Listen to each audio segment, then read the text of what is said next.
Most people walk through life draped in illusions, soft veils they never think to lift. They believe in titles, in systems, in applause. They nod during meetings, laugh at dinner parties, and speak of success as though it were a measurable substance, stored in bank accounts or social validation. But the highly intelligent often see what others cannot, or will not. They stare directly into the absurd theater of modern life and find themselves unable to participate in it without a deep internal conflict. It's not because they are arrogant, it's because they are awake. To be intelligent in a world engineered around distraction is to be cursed with clarity. You begin to notice the small cruelties people tolerate daily just to maintain a sense of belonging. You hear the falseness in someone's laugh and wonder why no one else flinches. You listen to political rhetoric, corporate slogans, even casual conversations, and hear not meaning, but performance. The intelligent don't merely see through the illusion, they feel it pressing against their skin like static. The cost of pretending becomes unbearable. Society is built on shared hallucinations. We agree this matters, and so it does. We agree that person holds power, and so they do. But the moment someone questions the scaffolding holding up these social myths, they are seen as difficult, as antisocial, as strange. The intelligent don't rebel loudly. They simply stop playing. They observe instead, not out of malice, but from a kind of reluctant detachment. They want connection, but not at the price of self-betrayal. This detachment is often mistaken for coldness, when in truth, it is the symptom of a mind refusing to dilute itself. There is a particular loneliness in watching others smile and celebrate what you know to be hollow. You can't unsee it. And once that fracture appears in the wall of collective belief, you begin to question everything else. The job, the institution, the identity you've been taught to wear like a name tag. Intelligent people become unsocial not because they lack empathy, but because they sense the emotional cost of staying plugged into the performance. They are not above the world. They are not immune to loneliness. But what they fear more than isolation is becoming numb.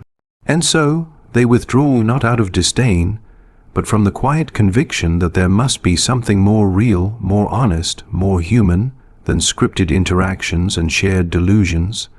And here's the cruel paradox: the more they seek truth, the less they belong. The clearer their vision, the darker their solitude. They carry the weight of knowing that so much of what we call normal is merely rehearsed survival. But maybe that's where hope lives, in the recognition that pulling away is not always abandonment. Sometimes it is a protest, a silent refusal to nod along, and maybe, just maybe, if more people dared to question what they're applauding, we wouldn't have to choose between intelligence and connection. Because the real tragedy isn't that intelligent people are unsocial. It's that society gave them so little worth being social for. There's something quietly unnerving about a person who prefers their own mind to the noise of the world. Not because they hate others, but because they've discovered something deeper, something dangerously captivating within themselves. Highly intelligent people often develop such an intricate and vivid inner world that the external one begins to pale by comparison. It's not escapism, it's an evolution of attention, a shift from distraction to depth. The mind, when sharpened by reflection and solitude, becomes a kind of sanctuary. Ideas take shape like living organisms. Memories replay not as static footage, but as emotional tapestries being rewoven. Future possibilities are examined like artifacts. The intelligent don't just think. They dwell, they wander, they excavate. And in that excavation, they find a richness that most interactions fail to replicate. Why make small talk when your thoughts are having full conversations without you? To the outside observer, this might look like detachment. But what's actually occurring is a reordering of value. The external world demands immediacy, notifications, responses, appearances. But the inner world offers something timeless: reflection, complexity, continuity. It doesn't ask you to be charming. It asks you to be honest. And once someone discovers the depth of that dialogue, superficial interaction begins to feel like a betrayal of time. That's the hidden truth. It's not that the intelligent can't connect, it's that their threshold for meaningfulness is higher. Their minds aren't built to dwell in the surface currents of everyday social noise. They are constantly pulled downward, inward, towards something more enduring. They don't retreat from people. They retreat from pretense, and often people are wearing too much of it. We underestimate how draining it is to constantly explain yourself to others who aren't really listening. In the inner world, you don't have to translate. You don't have to filter. Your ideas don't need applause. Your flaws don't need justification. There's a rare kind of peace in being fully seen by your own consciousness. And for many intelligent people, that peace becomes more nourishing than the strained connections that require them to shrink, to edit, to dilute themselves just to be tolerated. The irony, of course, is that we live in a society obsessed with connectivity. But connection without depth is just noise. And for someone whose mind is a cathedral of questions, fragments, symbols, and relentless inquiry, that noise becomes unbearable. So they turn inward, not out of narcissism, but necessity.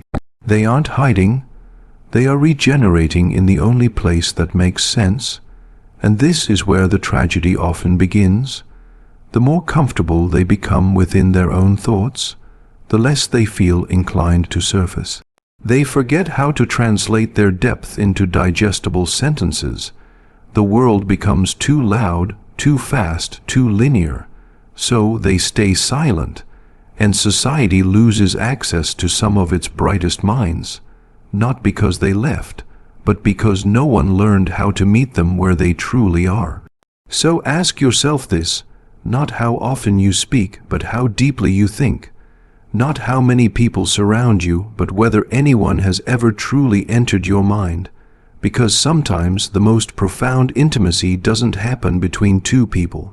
It happens between a person and their own unfiltered thought. There is a particular kind of fatigue that doesn't show on the face, only in the spirit.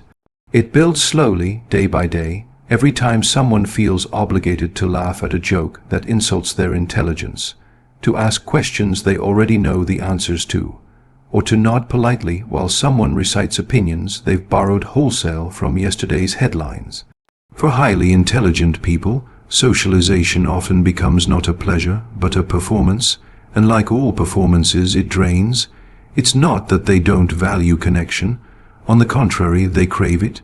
Genuine, unscripted, unmasked connection. But what they often find instead is a never-ending carousel of role-play. The agreeable co-worker, the enthusiastic guest, the person who knows when to pretend not to know too much. They are expected to suppress their natural tendency to ask uncomfortable questions, to challenge lazy thinking, or to drift into silence when the conversation has become too dull to endure. In short, they are asked to perform. Over and over again, most people can perform without noticing. That's the difference. They blend in so well they forget they're doing it. But intelligent individuals are too self-aware. They feel the weight of the mask. Every smile they fake, every opinion they bite back, every moment they must simplify their thoughts just to avoid alienating others, it all accumulates into something heavy and difficult to carry. They don't disengage because they're indifferent. They disengage because being fully present in a world that rewards inauthenticity feels like emotional treason. And when you begin to associate social interaction with self-erasure, solitude starts to look like a sanctuary. Being alone is no longer lonely, it becomes restorative. It's where one can breathe without performance, think without interruption, and exist without being reduced to a caricature of acceptability. They aren't running from people, they're recovering from the toll of becoming someone else to be around them. Many mistake this behavior for elitism, They assume the intelligent are aloof or arrogant, uninterested in others. But what they don't see is the silent cost, the inner negotiation of deciding whether your truth is worth the friction it will cause, whether the effort of being understood is worth the exhaustion it inevitably brings. So often it isn't, and silence wins. Even in settings that claim to be authentic intellectual spaces, creative gatherings, the pressure to perform persists, just in more sophisticated clothing.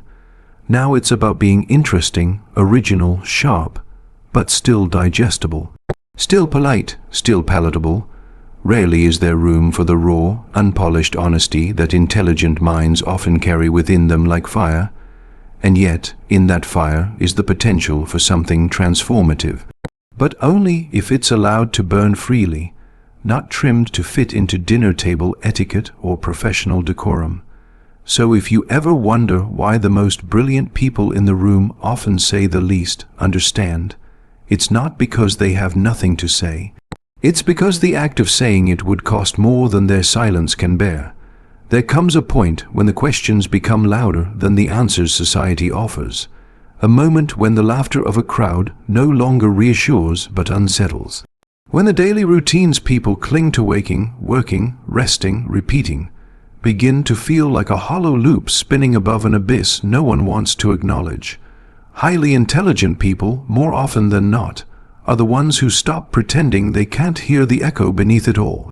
They stop suppressing the most dangerous question of all. Asterisk, what is the point of this? Asterisk, while many escape into noise, the intelligent tend to turn inward and downwards. They descend, almost involuntarily, into the strange basement of human existence where the absurdity of life is laid bare. They start to notice that the systems we live by don't quite make sense, that morality often depends on geography, that happiness is sold like a product, that language itself can be a trap, disguising emptiness with eloquence. And once you see this, it's nearly impossible to go back to casual conversation. This confrontation with the absurd is not romantic. It is not noble. It is deeply unsettling. It pulls the rug out from under the structures that once held comfort, religion, tradition, ambition, even love. It strips everything down to its bare scaffolding, revealing that much of what people call meaning is often inherited, borrowed, or desperately fabricated, and still they cling to it, because to question it is to unravel themselves. But the intelligent can't help but question. Their minds are shaped like drills, not nets. They don't capture the world, they bore into it, and what they find at the core is rarely simple. It's often silence, or contradiction, or an unbearable irony. Life becomes a puzzle with missing pieces, a joke without a punchline. It's no wonder, then, that such individuals find little solace in typical social environments. How can they laugh easily when their minds are weighed down by the sheer strangeness of existing at all? Others often interpret this as gloom or negativity. They say, why can't you just enjoy life? But that's the problem. Intelligent people want to enjoy life. They just can't do it mindlessly. They can't turn off the part of themselves that sees the puppet strings. They're not trying to be difficult. They're trying to find an authentic reason to keep playing the game after realizing the rules were invented by people who are no longer here. And it's not that they reject joy or connection. In fact, they cherish it, but only when it's real, when it acknowledges the absurd and still chooses beauty, when it dances on the edge of the void with open eyes, not blindfolded optimism. That kind of connection is rare. And so, most of the time, they choose solitude, not because they've given up, but because they're still searching. So if you find yourself disturbed by the silence of someone you know is brilliant, don't mistake it for despair. That silence may be the sound of someone staring into the bottomless pit of existence, and quietly, defiantly, refusing to look away. There is a quiet danger in proximity to mediocrity, not because mediocrity itself is malicious, but because it's contagious.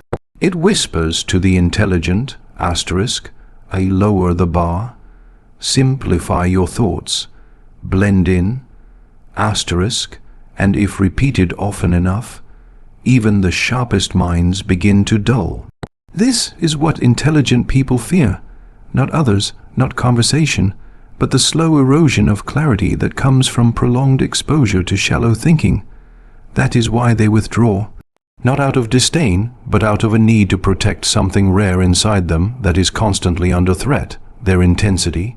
Because the truth is, most environments don't nurture intelligence, they flatten it. Schools reward memorization, workplaces reward compliance, social settings reward charisma over substance, and slowly, the intelligent person begins to sense that they're not supposed to bring the full weight of their mind into the room. They're expected to trim it down like a tree cut to fit a cage. Speak, but don't go too deep.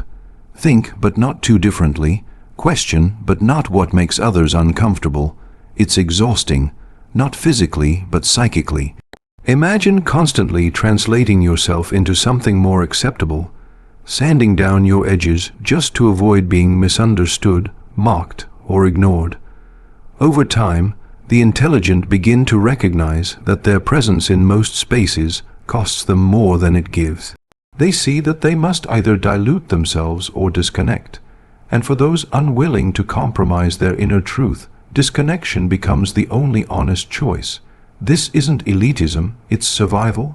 A refusal to become numb. They know how easily intelligence can be redirected into sarcasm, masked as cynicism, or weaponized as superiority. They've seen it happen. Perhaps it's happened to them. But deep down, they fear something else even more. A life where their thinking becomes purely functional, where curiosity dies, replaced by productivity, where vision is exchanged for efficiency. That is the true cost of mediocrity.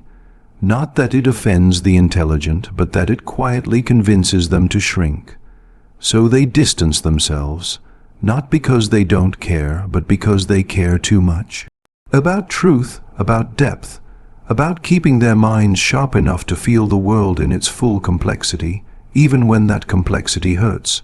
They create space not to isolate, but to remain awake. This isn't to say they reject all human contact. Rather, they become discerning. They crave dialogue with those who challenge them, not flatter them, who ask questions that sting, who aren't afraid of silence or contradiction. These are the rare souls with whom they can let their guard down, because such encounters don't demand reduction. They demand expansion, and that, for the intelligent, is life, giving. So if someone intelligent pulls away from the crowd, don't be too quick to call it arrogance. It might be the last act of resistance against becoming comfortably dull. Because sometimes, preserving the sharpness of your mind means walking alone, away from the noise, away from the applause, and into a clarity that refuses to be compromised. Most people don't want connection. They want comfort in the shape of another person. They want validation, entertainment, distraction, but not depth. And this is the hidden struggle for highly intelligent people. They are not unsocial because they dislike others, but because what they crave is so rarely offered. They don't want company. They want communion. They don't want conversations. They want collisions, encounters that rattle the soul, not just fill the silence. It's easy to misunderstand them. They might appear distant, cold, disinterested. But look closer and you'll see they are always listening, not just to words, but to what's underneath them. They're measuring sincerity, registering subtext, noticing the tremors of self, doubt that slip through polished sentences. They aren't judging, they're yearning for something real enough to be uncomfortable, vulnerable enough to be meaningful, and most social interactions are too choreographed to offer that. For them, connection isn't about frequency, it's about voltage. A single conversation can change their life if it's honest, but try giving them a dozen shallow exchanges in a day and you'll lose them completely. They don't thrive on presence, they thrive on presence of mind. They want to speak in metaphors, question their own assumptions mid-sentence, disagree without ego, and explore silence without fear. They aren't avoiding people, they're avoiding pretending, and here lies the problem. Genuine connection requires depth, and depth requires risk. It demands you show up without armor, without rehearsed charm or curated personas. But most people aren't willing to go there, not because they are incapable, but because they've been trained, by fear, by culture, by habit, to stay near the surface. It's safer there, easier to be liked, easier to manage. And so, the intelligent remain on the margins, not because they want to be alone, but because the space where they truly belong is rarely built. They learn over time to stop expecting it, to stop reaching. They carry their thoughts like unopened letters, waiting for someone who speaks the same emotional dialect. Until then, they settle into their solitude, not bitterly, but with a quiet acceptance. Because when connection becomes performance, solitude becomes truth. And yet, they never fully give up hope. There's always the chance, however small, that someone will appear who isn't frightened by the weight of thinking, someone who doesn't flinch at paradox, who finds meaning not in agreement but in authenticity. And when that happens, even briefly, the entire machinery of their solitude stops. They become present, not in body, but in essence. It's not about how often this happens. It's about the fact that it can happen. That, somewhere in the noise, there are still minds built to echo back. So don't mistake their silence for absence. It is the silence of someone waiting for real contact. Because for the deeply intelligent, surface talk is starvation. But one moment of mutual depth is a banquet that can feed the soul for years.